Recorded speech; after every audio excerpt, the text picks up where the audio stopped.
Mirëmëngjes të gjithëve. Është një kënaqësi të jemi bashkë përsëri në praninë e Perëndis vetë. Të jemi këtu duke adhuruar Perëndin, edhe pash tani në heshtjen që ekziston, është edhe një pritje. Çfarë ka Zoti sot për ne?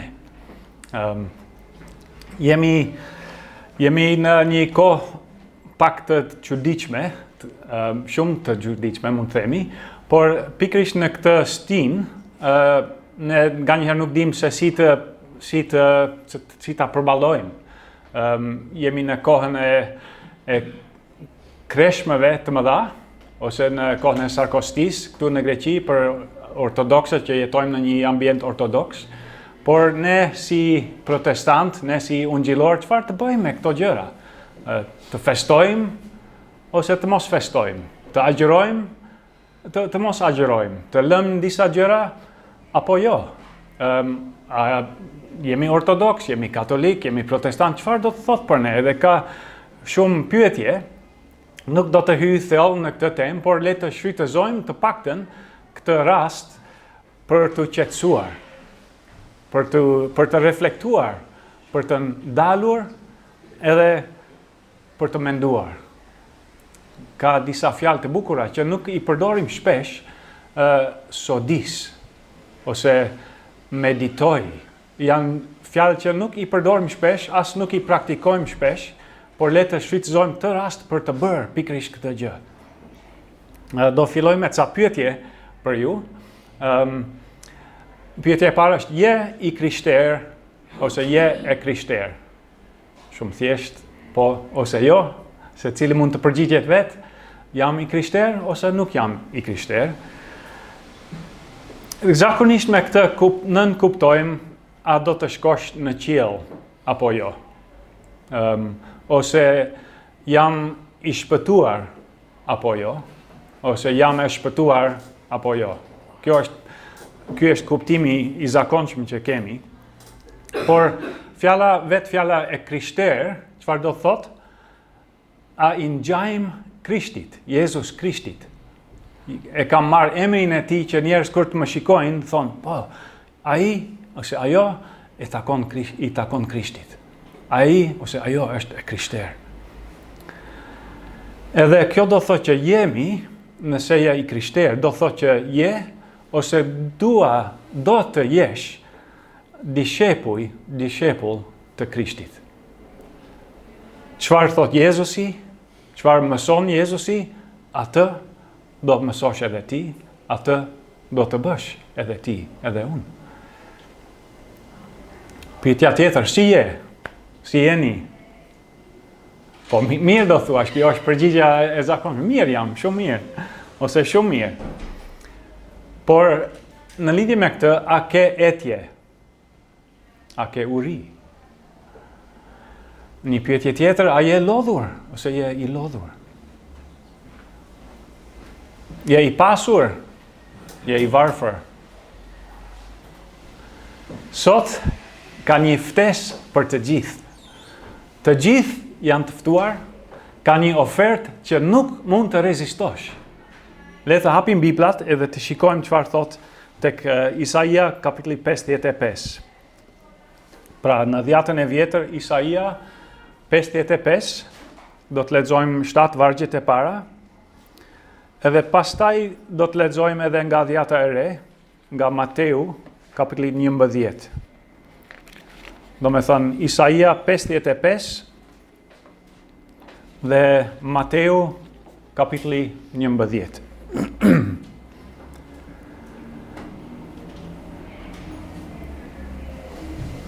Para se të lexojmë, të dëgjojmë fjalën e Perëndisë, le të lutemi edhe një herë. Perëndi, ne vërtetojmë që ti je në mesin tonë. Ne të falenderojmë për këtë. Edhe ti na ke dhënë fjalën tënde, edhe kemi në dorë. Ti na ke dhënë frymën tënde të shenjtë. Ai jeton në ne, ti jeton në ne.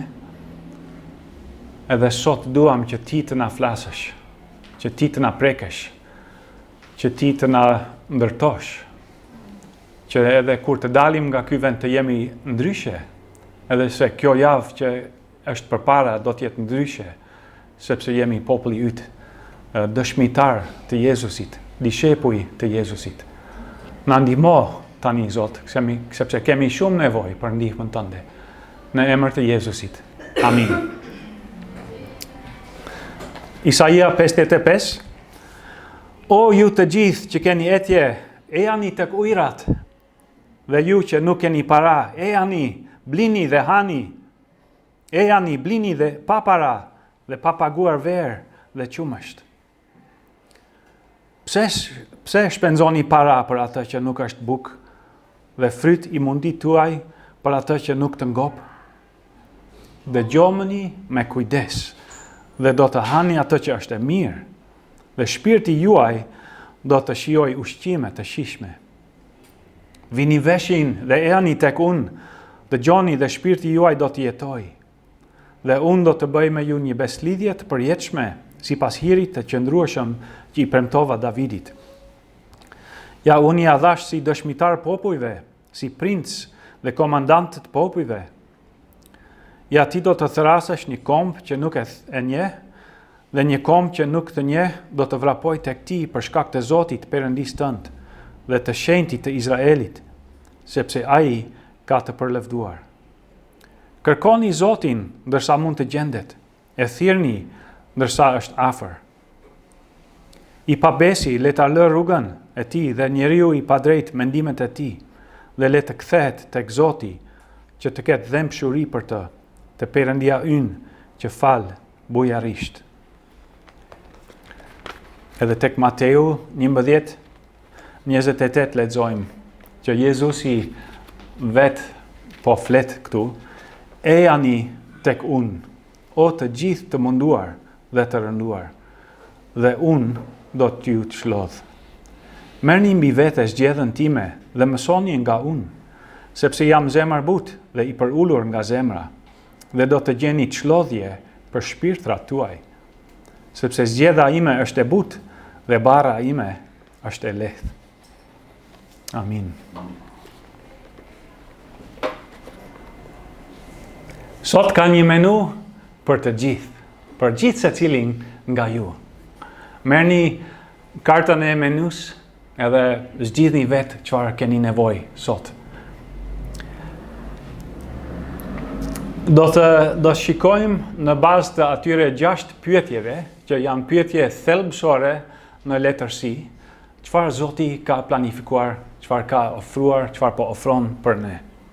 Kush, çfarë, ku, pse, si, kur. Me anë të këtyre pyetjeve do të shikojmë çfarë Zoti ka. Kush nuk ka nevoja ose dëshira? Jemi të etur, të gjithë. Kujt nuk i mungon paraja? Nëse nuk të mungon paraja, ngrehe dorën. Kush nuk është i varfër? Ose nuk ndjehet nga njëherë i varfër? Kush nuk ka shpenzime? Shpenzojmë lek, ose euro këtu në Greqi, shpenzojmë energji. Mundohemi. Nëse nuk jeni dakord, kam një pyetje. Nëse dikush të ofron 1.000 euro, të jap 1.000 euro në dorë, çfarë do të bësh me ato 1.000 euro? Mendja fluturon apo jo, me njëherë. Kam shumë gjëra për të bërë. Por edhe ato 1.000 euro nuk na i dalin dot. Mbarojnë shumë shpejt. Edhe Perëndia di më tepër se ne, se jemi më tepër se vetëm qenie fizike, që kemi etje, uri, kemi nevojë për para, por jemi qenie frymore gjithashtu. Edhe cila është pengesa më e madhe për jetën frymërore? Ose kush është armiku më i madh jetës tonë shpirtërore? A është moderniteti, që jetojmë në shekullin 21? A është doktrina, ose doktrina e gabuar, ose është teologjia, është seksualiteti, është martesa, është pornografia? çfarë është pengesa më e madhe për jetën tonë shpirtërore? Unë mendoj se mund të jetë edhe nxitja, që nxitja është armiku më i madh. Po të përgjigjesh pyetjes si je, shpesh herë dëgjon, jam i zënë, jam shumë e zënë, punë pa fund, jam i zënë. Të gjithë, të rriturit, të rinjt, fëmijët, të pasurit, të varfrit, të gjithë, pastrueset, bojagjint, janë të zënë, pa përjashtim. Një autor i krishterë ka thënë, të qenurit i zënë, shpërqendrimi dhe nervoziteti janë pengesat kryesore në jetën tonë shpirtërore. Jemi të shpërqendruar dhe të nxituar. Jetojmë në një mënyrë sipërfaqësore, të cekët. Në fakt nuk e shijojmë jetën, nuk kemi kohë të ndalemi të shijojmë jetën. Kjo do të thotë që nuk po jetojmë jetën vërtet. Do t'ju jap pak histori të kohës ose të orës, që të shikoni çfarë ka ndodhur në kalimin e kohës. Rreth vitit 200 para Krishtit është shpikur ora diellore. Tek romakët e kanë shpikur këtë për të ndarë ditën në pjesë të ndryshme. Ky është fillimi i matjes së kohës. Pastaj, shumë vite më pas, murgjit e organizonin manastirin rreth 7 orë të lutjes. Do më thënë dita u nda në 7 orë edhe në çdo pjesë kanë ndarë kohën për të lutur. Në vitin 1370 u ngrit kulla e sahatit në Köln në Gjermani. Para asaj koha u lidh me rrotullimin e tokës rreth boshtit të saj. Kur dielli perëndonte, shkoja në gjumë. Kur dielli lindi, u ngrite nga shtrati. Shumë normal. Por ora disi ishte një deklarat e pavarësisë nga dielli. Përpara Edisonit, njerëz flinin sa orë flinin në ditë, në natë, si mendoni? 11 orë në natë. 11 orë. Tani sa orë flem? 7, maksimumi 7, ndoshta 8, 3, 4 orë, 6. Në fakt, na mungon gjumi, jemi njerëz të zënë. Në vitin 1420 u shpik shtypshkronja. Edhe kjo ka shkaktuar një kthim të madh të jashtëzakonshëm në botë. Sepse me anë të shtypshkronjes ka filluar reformacioni edhe pastaj iluminizmi, që fjala e Perëndis është shpërndar kudo në botë.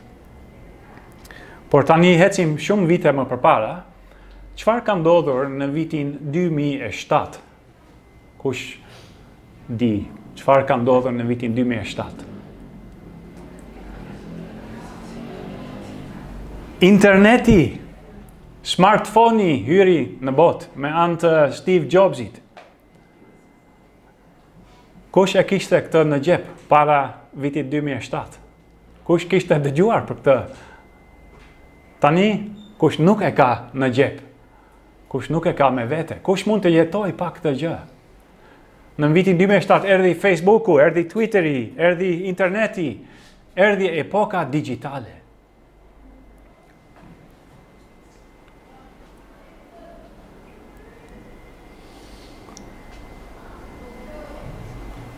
Është llogaritur që njeriu e prek telefonin mesatarisht 2617 herë në ditë. 2617 herë në ditë. Edhe para vitit 2000, vëmendja e njeriut për të fokusuar mbi një gjë, sa sekonda ishte, a dini? Ishte 12 sekonda. Tani, me anë të internetit, me anë të smartphone-it, është 8 sekonda.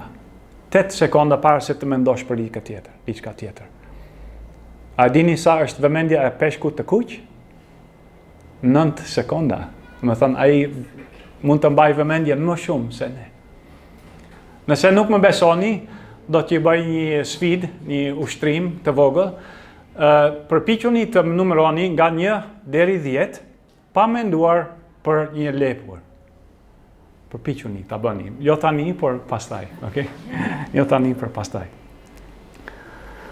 Por shpërqendrimi qon në zhgënjim. Edhe vëmendja qon në adhurim. Të mërkurën e kaluar, gjatë studimit biblik që kishim, thamë që çfarë do thotë adhurosh Perëndin. Edhe nuk mund të adhurosh Perëndin duke menduar për drekën, duke menduar për plazhin, duke menduar për punën, duke menduar për kush më ka shkruar një mesazh. Çfarë do thotë Viberi? Nuk mund të adhurosh Perëndin në këtë mënyrë, por do përqendrim, do vëmendje, do që të meditosh. Por nëse ti si unë do thuash, por unë nuk nxitohem. Nuk jam i atyre që nxitohen gjithmonë, që nuk kanë kohë. Por kam një provim të vogël për ju.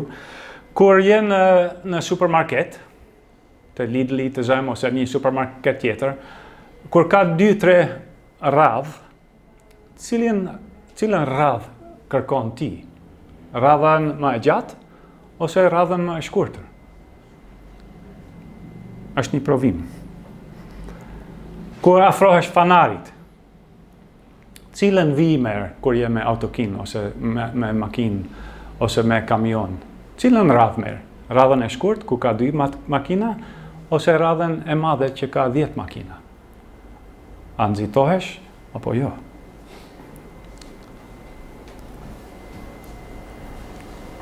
Ose një pyetje tjetër, kur e ke ngar makinën për herë të fundit, nëse e ngjet makinën, nën kufirit të shpejtësisë?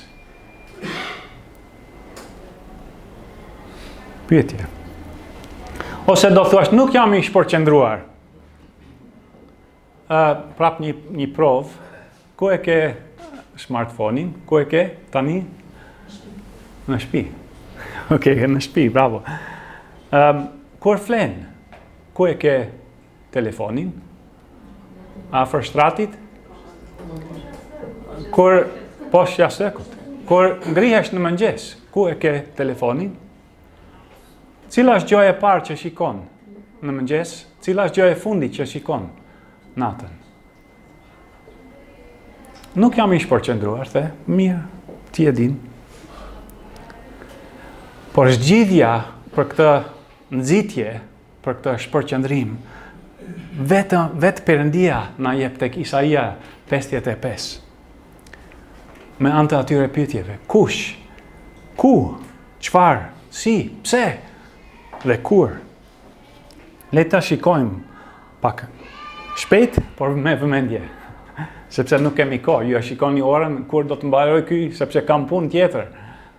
Na mban ora peng. Nuk kemi mundësi të ulemi, të rrim në prezencën e Perëndis, sepse ora na nxiton. Por kush është i ftuar? Shikoni kapitullin 55. Ju që keni etje. A ke etje? Je i ftuar. Ju që nuk keni para, do me thënë, nëse ndjesh i varfër, kjo ftesë është për ty. Ju që keni etje, ju që nuk keni para, ju që jeni të lodhur, të munduar, të rënduar, ndjesh ashtu, ka vend për ty. Në fakt, o ju të gjithë, thot vargu, të gjithë, pa përjashtim, jeni të ftuar. Shikoni vargun 6 dhe 7. Ata që e kërkojnë janë të ftuar, të vinë, ata që e kërkojnë Perëndin. Gjatë javës isha duke u lutur për muslimanët, për kohën e Ramazanit, edhe mendova, disi po bëj gabim, sepse po lutem tani që Perëndia do të shfaqet atyre edhe nuk lutem për veten time që Zoti do të më shfaqet mua, sepse unë kam nevojë të di më shumë për Perëndin. Edhe fillova të lutesha Zot, më trego kush je. Do me thënë, ata që e kërkojnë, futen në këtë radhë. Ata që e thiren, thot vargu. Por çfarë tha Bledi në fillim, edhe i pabesi, edhe i padrejti është i ftuar të vi. Të gjithë, pa përjashtim, janë të ftuar. Jemi të ftuar. Por për çfarë jemi të ftuar atë? Për çfarë? Çfarë të bëjmë? Çfarë thot? Vetë Perëndia është duke folur këtu. Mos e te i kaloni këtë. Perëndia bën një ftesë. Edhe ai thot, e ani. 5 herë në 2 vargje ai thot, e ani. A shkojmë tek ai apo jo? Gjithashtu thot, dëgjoni. 4 herë thot, dëgjoni. Edhe një herë thot, dëgjoni me vëmendje. Thot, bile thot, vini veshin. Vini veshin. Mendohuni pak për çfarë do thot kjo. Vini veshin. Do me thënë, duhet të i drejtosh dikujt për të vënë veshin. Nga një herë jam në shtëpi, edhe Alisa më flet, por diku në një dhomë tjetër, edhe nuk e dëgjoj. Po të dua ta dëgjoj, duhet të ngrihem, të dal nga dhoma, të shkoj tek ajo, të them çfarë the, sepse nuk e dëgjova. Kjo është të vëm veshin. Vini veshin. Çfarë tjetër duhet të bëjmë? Blini dhe hani, thot Perëndia. Blini dhe hani, kush nuk do të blejë të haj. Çfarë të blejmë? Nëse mund të blejmë diçka, blini verë dhe qumësht. Në Bibël, qumështi është ushqim bazë dhe forcë thelbësore. Kemi nevojë secili për qumësht, si një foshnjë e vogël që ka nevojë të pi qumësht. Edhe Perëndia thot, e ani dhe blini qumësht. Por thot edhe vera. Vera në Bibël shpesh shoqërohet me gëzim, me fest, me prosperitet, me bekime. Për ne shqiptarët mund të shtohet edhe raki. Blini buk, blini qumësht dhe blini verë edhe pak raki. Ashtu thot Perëndia, sepse këto gjëra simbolizojnë sigurimin e bollshëm të ushqimit shpirtëror dhe gëzimit të Zotit. Blini, thot, blini verë dhe qumësht. Por si ti blejmë, thua, si ti blejmë, sepse jam i varfër, nuk tham që jam i varfër, edhe na mungojnë leket. Si të vi? Çfarë janë kushtet që Perëndia shtron për ne? Perëndia këtu bën pak reklam. A vini, a shikoni? Është llogaritur që njeriu mesatarisht shikon ose dëgjon 4000 herë një reklam në ditë. 4000 herë. Shkon edhe në mënyrën që kanë matur thonë 4000 deri 10000 herë shikojmë reklam. Pa kuptuar ndonjëherë, por edhe me kuptimin ton. Por tani Perëndia bën reklam, edhe ai thotë, si do të blini verë dhe qumësht pa para dhe pa paguar. Nuk ka kushte. E ani siç jeni. E ani pa kushte, pa ofruar asnjë gjë. E ani tek unë, blini pa para dhe pa paguar. Por gjithmonë na shkon mendje, po nuk jam i denj, jam mëkatar, jam mëkatare. Kam bërë këtë, nuk kam bërë këtë, kam thënë këtë, kam menduar këtë, edhe fillojmë të shkruajmë një listë të madhe. Shikoni vargun 7. I pabesi le të lër rrugën e tij dhe njeriu i padrejt mendimet e tij, dhe le të kthehet tek Zoti që ka dhëmshuri dhe të Perëndia ynë që fal bujarisht. Ai nuk thot, ti nuk i ke plotësuar kushtet, ai thot, e ani tek unë do të fal bujarisht. Kjo është një ofertë që nuk mund të humbasesh, thot Perëndia. Vetëm eja pa kushte.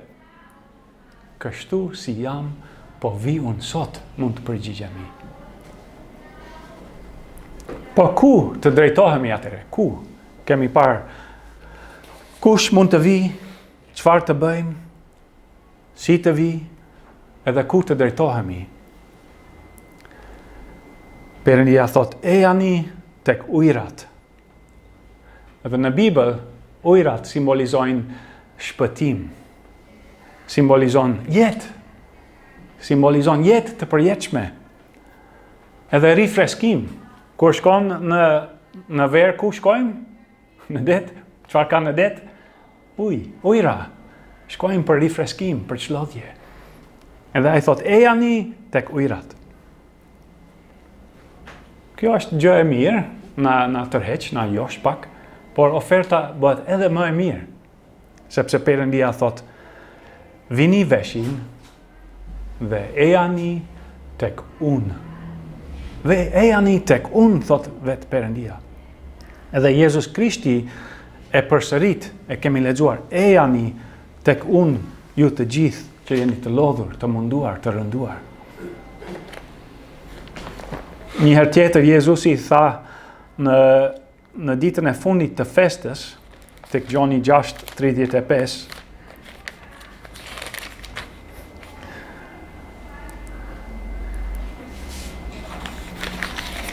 Jezusi tha, unë jam buka e jetës, dhe ai që vjen tek unë nuk do të ketë uri, dhe ai që beson në mua nuk do të ketë më kur etje.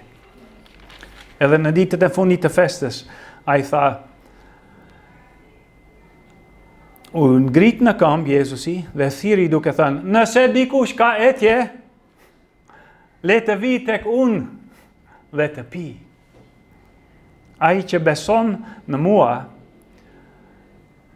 prej brendësisë së tij do të burrojnë lumen ujë të gjallë, prap ujë rifreskues. Ku të drejtohemi? Tek Perëndia vet, tek Jezusi. Por ndoshta mund të thosh, por pse? Ka shumë gjëra të tjera që mund të bëj në jetë, ka shumë sfida, ka shumë oferta. Si të zgjedh? Pse të zgjedh? Perëndia vet na jep përgjigje në vargun 2. Pse shpenzoni para për atë që nuk është bukë dhe fyt i mundit tuaj për atë që nuk të ngop? Pse? Sepse nuk është bukë edhe nuk të ngop. Aja i mirë në mend, thot Perëndia. Aja i çmendur. Bëje pak asapin.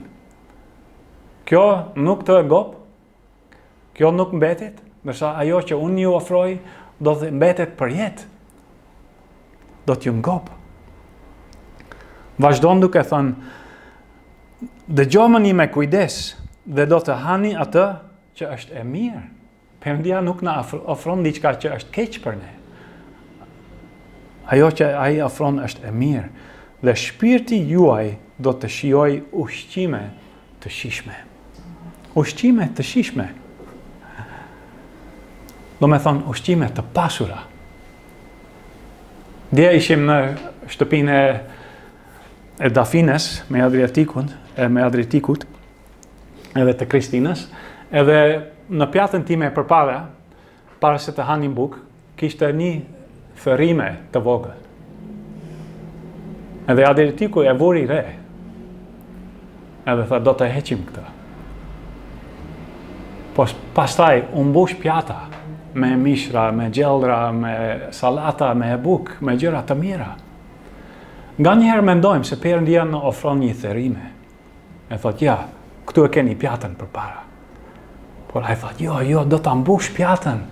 Jo vetëm me mish dhe salata, por me gjëra që ngopin shpirtin tënd. Që gëzimi do të plasesh nga gëzimi që Perëndia të jep. Shpirti do të jetoj, thot vargu 3, dhe do të kënaqet, do të ngopet. Shikojmë prapë çfarë thot Jezusi, sepse duam të jemi të ngjashëm me Jezusin në Mateun 8:36. Më falni, tek Marku 8:36. Jezusi thot, çdo bi do të ketë njeriu të fitoj të gjithë botën dhe të humbi shpirtin e vet. Të të fitosh çdo pasuri toksore, si Elon Musk, edhe të humbësh shpirtin tënd. Çdo bika kjo. Ose çfarë mund të jap njeriu në shkëmbim të shpirtit të vet. Mendohuni për këto gjëra. Është një ofertë që nuk mund të rezistosh, që Perëndia ofron. Prandaj, pse të bëjmë këtë? A je budall apo je i mençur? Por kur duhet të veprojmë? Kur duhet ta bëjmë? Kur duhet të aktivizohemi? Llogarisni që koha është e kufizuar. Edhe kjo ofertë nga Perëndia është një ofertë me kohë të kufizuar. Mos përtoni, reagoni me njëherë. Vargu 6 thot, kërkoni Zotin ndërsa mund të gjendet. Tani gjendet. Tani mund të gjendet. Kërkoni Zotin ndërsa mund të gjendet. Vazhdon duke thënë, e thirrni ndërsa është afër. Tani Perëndia është afër. Por kjo ofertë nuk do të vazhdoj për herë.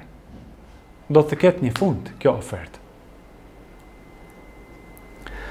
Edhe mendoj se në jetën e amshuar, pasi kemi dalë përpara Perëndis, do të ketë shumë njerëz që do thonë, si kur të isha ndjekës i Jezusit. Si kur të kisha vepruar atëherë. Si kur të kisha marrë ofertën e Zotit, edhe gjatë gjithë përjetësisë do të vuajnë për shkak se thonë, e dia, ma kam thënë, sa herë ma kam thënë, vepro tani, aktivizohu tani, ndiqe Jezusin që tani, sepse tani është afër, tani është koha, edhe nuk jam përgjigjur, nuk kam vepruar, sa më vjen keq, edhe do kalojmë gjithë jetën, gjithë përjetësinë, duke menduar, duke u bërë pishmang për atë që nuk kemi bërë. Koha është e kufizuar. Vepro tani. Përsëri do të kthehem tek Jezusi, tek fjalët e tij. Ai dha një histori, edhe nuk është shumë e qartë nëse është histori e vërtet apo një shembull, por unë mendoj se është një histori e vërtet. Te Luka 16. Ju e keni dëgjuar, besoj, historinë e pasanikut dhe lypsit me emrin Lazar. Edhe Perëndia në fund të historisë thot, e mbani mend që ta rikujtoj, Lazari doli tek krahu i Perëndis, edhe i pasuri doli në ferr. Edhe Perëndia thot, mbi të gjitha, midis nesh dhe jush, është vendosur një humner e madhe që ata që duan të kalojnë që këtej, tek ju nuk munden. Po ashtu askush nuk mund të kalojë që andej tek ne. Por ai i pasaniku që ishte në ferr tha, atëherë të lutem ta dërgosh atë tek shtëpia e timeti, tek shtëpia e atit tim, sepse un kam 5 vëllezër, e leti paralajmërojmë reptësisht që të mos vinë edhe ata në këtë vend mundimesh. Do me thënë, mos përtoni.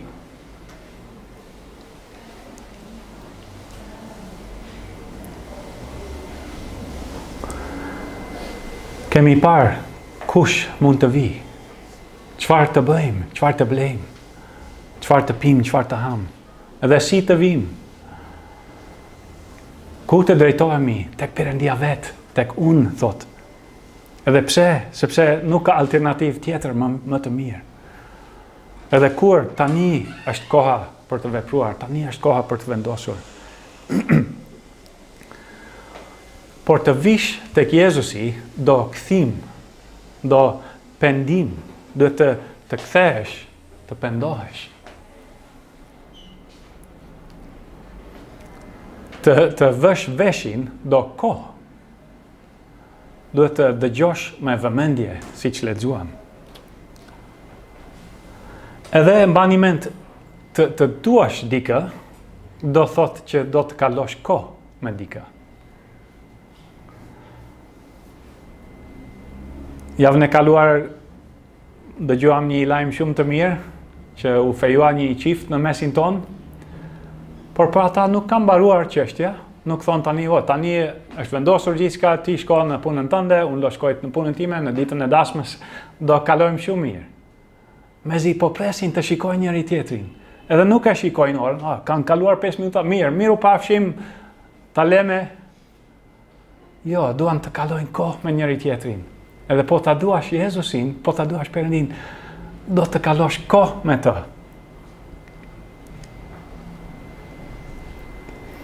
Kthimi dhe pendimi duan vendosmëri.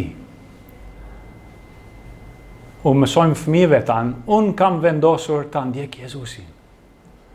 Por e kemi bërë këtë vendim, por a kemi bërë vendimin që të ndjek Jezusin ditë për ditë?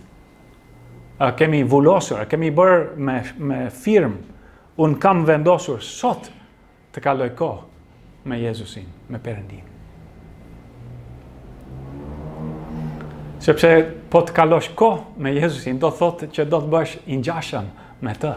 Sepse mëson karakteristikat e tij, mëson mënyrën e tij të veprimit, mëson bujarinë e tij, mëson zemërbutësinë e tij, mëson dëmshurinë e tij. Por çfarë bëri Jezusi? Jezusi shpeshherë kaloi kohë në heshtje, në vetmi, në lutje. Ai theksonte thjeshtësi, nuk grumbullonte shumë gjëra për të pasur. Praktikonte shabatin, një ditë pushimi në javë. Në fakt, kjo është një temë e tërë për një predikim tjetër, por po të kalojmë kohë me Jezusin, do të bëhemi më të ngjashëm me të. Ky është dishepullizimi. Shko sot tek Jezusi.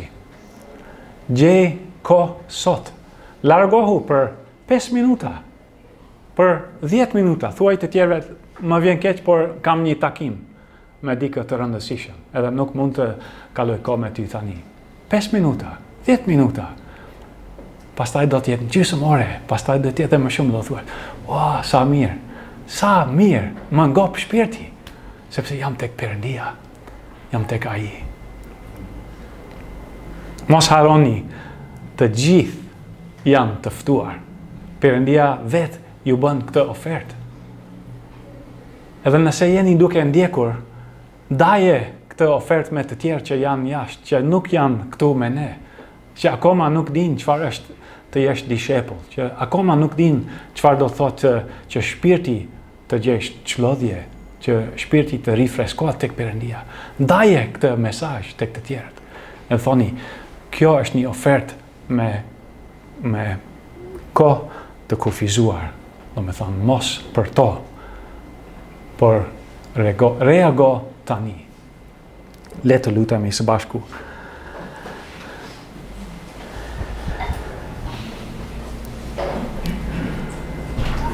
Perëndi, të falendrojmë nga zemra për këtë ofertë të parezistueshme. E falendrojmë bujarinë tënde, zemër gjerësinë tënde, që ti na ofron neve këtë gjë të mirë. Jo vetëm për bukë, për verë, për qumësht, për gjërat që na nevojiten, por edhe për shpirtin. Dhe Zot, duam të rrethejmë që ne jemi shumë të shpërqendruar.